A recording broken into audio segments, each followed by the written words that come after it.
Kashmir. So this topic has 5 parts. So this is part 1. And the part 1 is about pre-independence and the first Kashmir war. So it has 10 episodes. This is the first episode, the explanation of the first episode, which is pre-independence and the background of Kashmir. So I have divided this episode into 3 parts. The first is around 1815, and the second is before 1815, and the third is after 1815. So the first, around 1815, what was Jammu and Kashmir? It had 22 independent states, okay, 16 of which were Hindu states and 6 of which were Muslim states. Now, these 22 independent states were ruled by 22 independent Rajput kings, which were collectively controlled by the Amir, that is the king of Afghanistan. Again, these 22 independent states were ruled by small Rajput kings and controlled by the king of Afghanistan. Okay, so this is the explanation. Now, the part 2, before 1815. So, before 1815, the state, that is the region of Jammu and Kashmir, was under 2 kings, 2 empires. That first is Mughal and the second is Kangra Empire. And after the decline of Mughals, it fell under the hands of Kangra Empire and the invasions of Gorkhas. This was before 1815.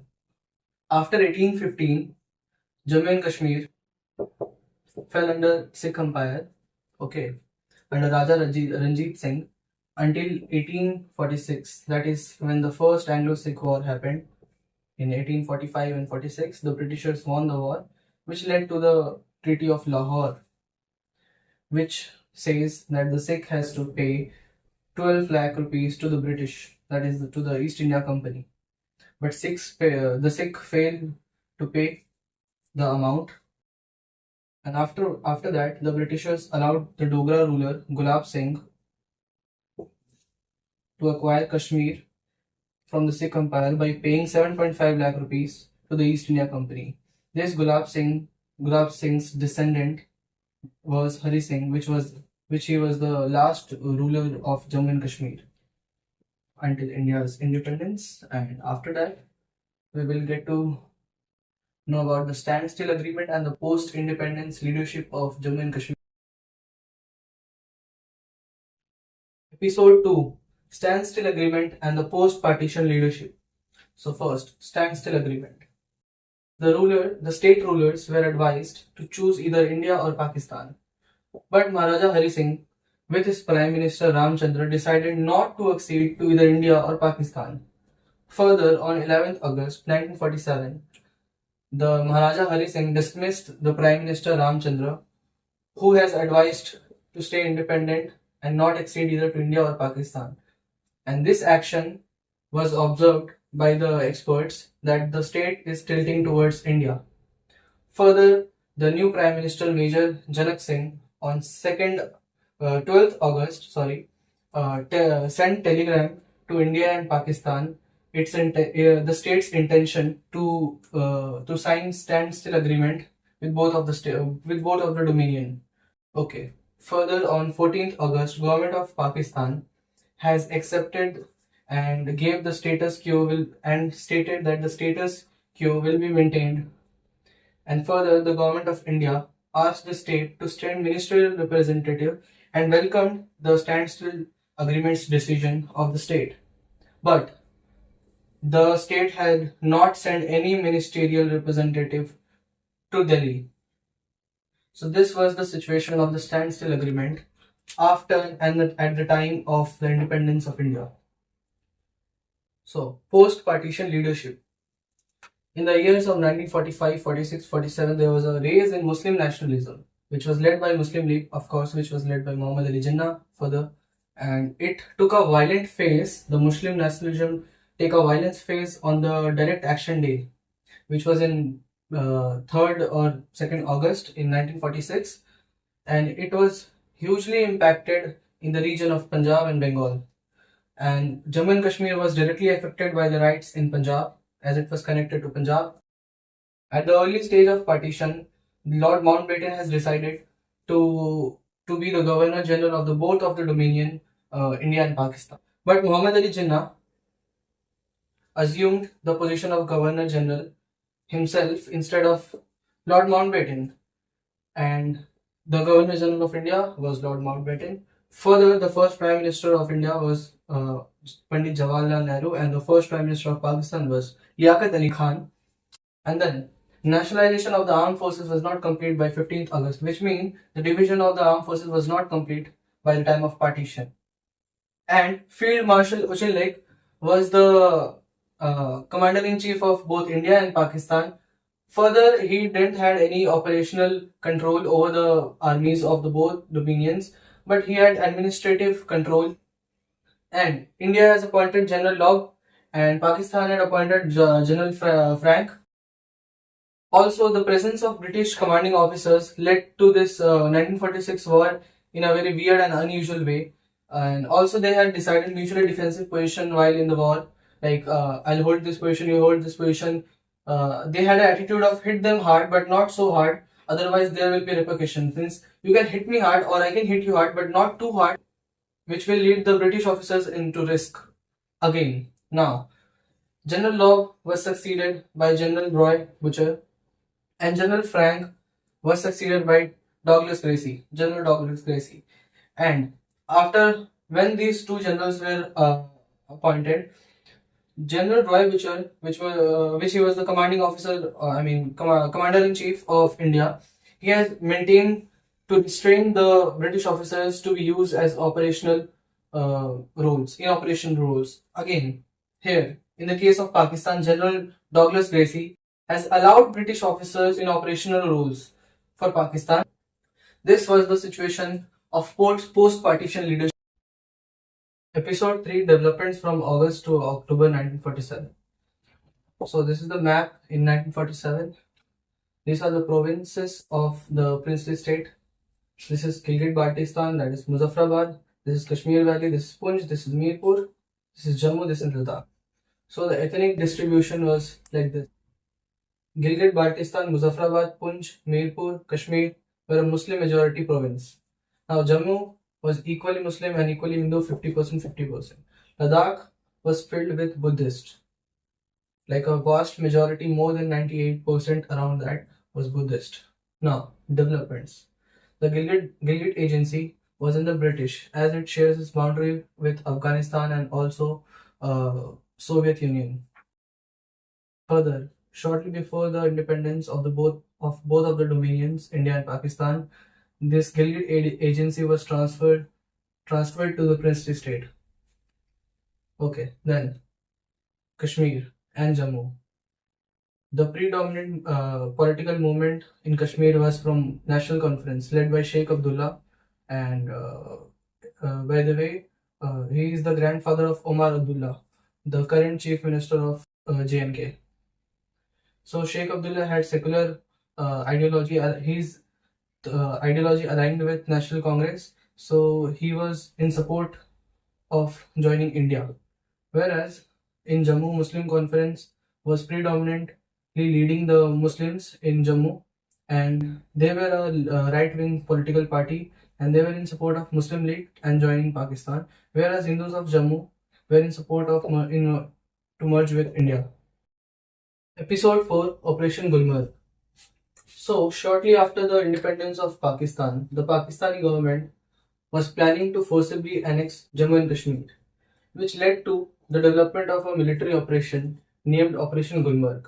Okay, now the discovery of Operation Gulmarg, which was revealed to Major O.S. Calicut, which later joined Indian Army and was later promoted to the rank of Major General by time.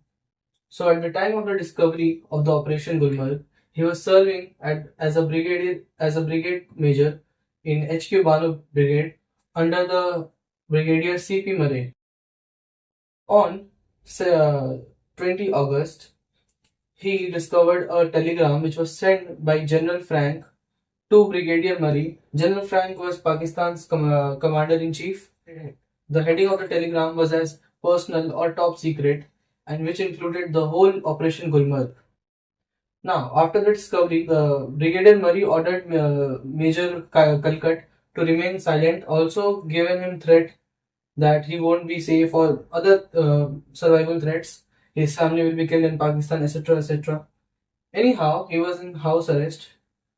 On 18th October, he escaped the house arrest and reached Ambala. After that, he travelled to Delhi on 19th October. After that, he met Defence Minister Sardar Baldev Singh, Brigadier Kalwant Singh, Colonel Thapar, and he told every detail of Operation Gulmarg.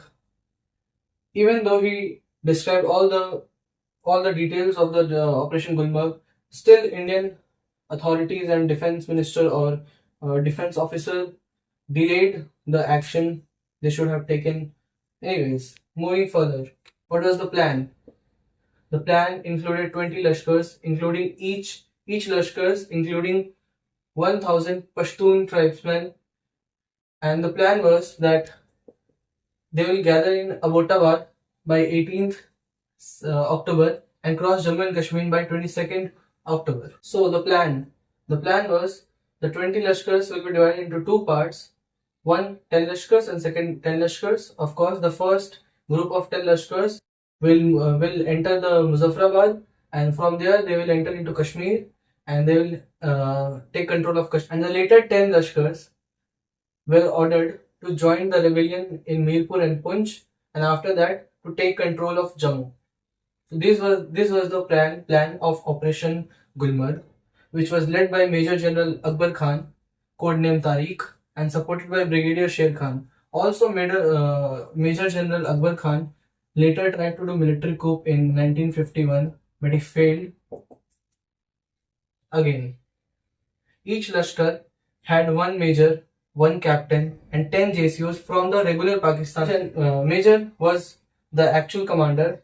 So this 1,000 tribesmen plus one major who was the actual commander and one captain who was the staff officer, and each Lashkar were divided into 10 companies and each led by one JCO. Okay, and the tribal Malik was the nominal commander, and the actual commander was the major from the Pakistani regular army, and captain and JCO. And their headquarters was the same as the commander-in-chief of Pakistan, General Frank. Obviously, General Frank has all the information about this operation going on. This operation was also supported by a few British officers, especially General Frank. On 22nd October, the plan began, and India has delayed their action. They had waited till 26th August when the accession of Kashmir was signed by the Maharaja Hari Singh to the government of India, and on 27th October the India started their counter-attack operation. Later, as year passed, it was discovered and it was not clearly a tribal raid as portrayed by the Pakistan government and army. It was well organized operation by Pakistani army. Also, India delayed its response, which reduced the effectiveness of counter-attacks operation done by India. Now, this was the Operation Gulmarg. This was the discovery part, this was the plan part, and this was the aftermath. Episode 5, Rebellion in Poonch and Operation Datta Khel. Rebellion in Poonch. By August 1947, tension began in Poonch. Poonch was an autonomous principality governed by separate family line of Maharaja Hari Singh. Means Maharaja Hari Singh's separate family line was independently or autonomously ruling or governing Poonch, the region of Poonch, the Poonch province. The Muslims of Poonch from very long time wanted Poonch to be a part of Punjab, British India. Following World War II, Poonch men were discharged from the British Indian Army with arms. This was very alarming for the Maharaja Hari Singh. Further, by June 1947, a no-tax campaign was there in Poonch, following heavy tax with a combination of unemployment led to a rebellion, which was fueled by Muslim Conference. And Muslim Conference was led by Sardar Muhammad Ibrahim Khan, who was advocating the accession of Jammu and Kashmir to Pakistan. There was an incident during the rebellion which has two perspectives. One from the state government, which says that the militias attacked state troops in Nowshera and Islamabad, and whereas Muslim Conference states that the state army opened fire at the flag hosting in Bagh, and also Maharaja was trying to show his reign of terror. Now, Operation Datta Khel. It was a military operation and coup planned and led by Major William Brown along with Gilgit Scouts. Gilgit Scouts were a paramilitary force in the region of Gilgit-Baltistan. So the plan was to throw Dogra rule out of Kashmir. By 1st November, Gilgit-Baltistan were annexed from the Dogra rule by the Gilgit Scouts with the leadership of Major William Brown, and also it was merged with Pakistan with a brief provisional government. Episode 6, Pakistan's Preparation and Maharaja's Maneuvering. So as early as April, Maharaja has decided if they will not able to stay independent, they will accede with India. And then in the span from August to September, there were 3 prime ministers of the state Jammu and Kashmir. The first was Ramchandra, the second was Major Janak Singh, and the third was Justice Meher Chandra Mahajan of Punjab High Court. Then, as these 3 prime ministers were appointed and dismissed, Muslim Conference warned Muslim League that if they didn't do any action, Kashmir will slip out of the hand of Pakistan. After all this, Pakistan began its efforts. The first effort was that Prime Minister Liaquat Ali Khan sent Iftikharuddin to assess the situation of Kashmir and to explore revolts. And also Pakistan imposed trade blockage, trade trains were stopped at Jammu and etc. etc. Now, back to when Liaquat Ali Khan sent Iftikharuddin to assess the situation and explore revolts. He returned mid-September, and the report says that National Conference, which was strong in Kashmir, led by Sheikh Abdullah, were not prone to any revolt and was more peaceful and inclined towards India. Whereas Sardar Ibrahim, the leader of Muslim Conference, escaped to West Punjab and set up a base in Muri. Now, Colonel Akbar Khan also planned for arms arrangement for Sardar Ibrahim and Muslim Conference. Also, Colonel Ibrahim Khan was very much interested in Kashmir, and he also disagreed with the ceasefire line of 1948. After this, Prime Minister Liaquat Ali Khan had a meeting with Iftikharuddin and Colonel Akbar and other prominent leaders of Muslim League, and they came out with 2 plans. First, the Pashtun Tribal Plan, and the second was Muslim League National Guard. They will combinedly attack the state of Jammu and Kashmir. And the last, Justice Meher Chandra, the Prime Minister of Jammu and Kashmir, was ready to be acceded with India, but they needed time to make the transfer of power very smooth. Then, Nehru gave a statement where he said the accession will take place only when the people will support it. He also asked the release of Sheikh Abdullah, who was a prominent leader in the region or province of Kashmir.